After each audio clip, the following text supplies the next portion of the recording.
So let me ask you about both of those. First, how do we make capitalism work for everybody? It seems like part of the problem is that, as you pointed out, the rise in asset values are not accruing to 60 to 80% of the population. Anytime you suggest that companies pay people more, the financial class will say, oh, that's outrageous, it should be free markets, we can't have minimum wage, and it should be, hey, Ayn Rand was right, you want a raise, you've got to bargain for it. So how in that, you obviously care about the economy, how do we make capitalism work for everybody without wrecking it? I think the first thing that you need to do is realize that it's the issue is a national emergency. I would like the president to declare it as a national emergency and then use metrics to judge that. In other words, take the population, the bottom 60%, and take those numbers and make them metrics. And then bring together a commission of people, a bipartisan commission, to be dealing with this. I think there are a lot of things that could be done. I see it to some extent philanthropically. I see it in education.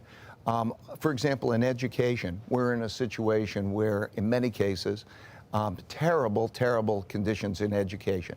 Literally, in schools that I know, children are having to share pencils. They'll break a pencil in half and sharpen it at both ends, or they'll pass it back and forth. They don't have adequate books. There are some.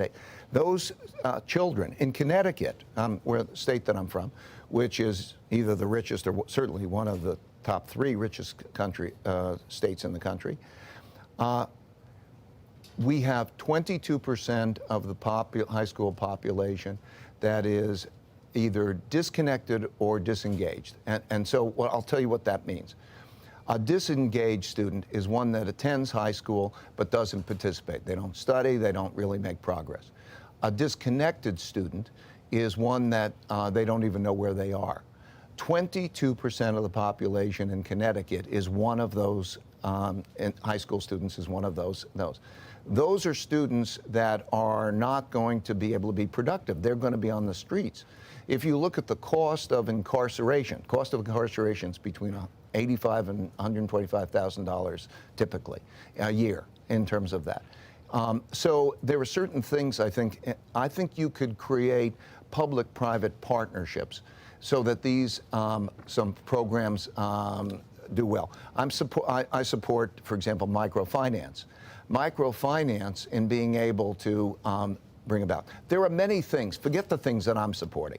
I'm saying if we take an initiative and you say a national emergency and you bring together others and you establish metrics like good management of that, I think that you will be making progress toward dealing with that in public-private partnership. I don't know what'll happen. I don't think that's going to happen.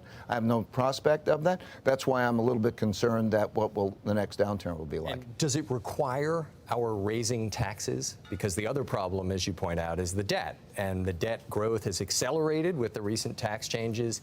Anytime you mention the idea of more money to education or more money to other social services, lots of people freak out and say we can't afford it. So are you suggesting that we do need to have an increase in the tax base? I think that most probably we do, but the real issue is mostly productivity, right?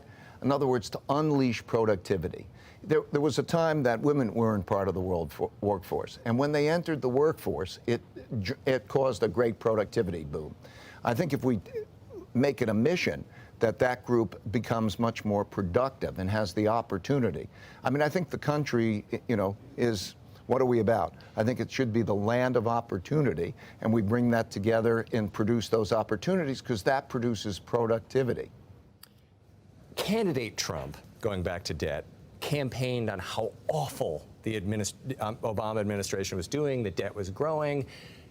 Now President Trump has a big new tax plan that has radically accelerated the growth of debt.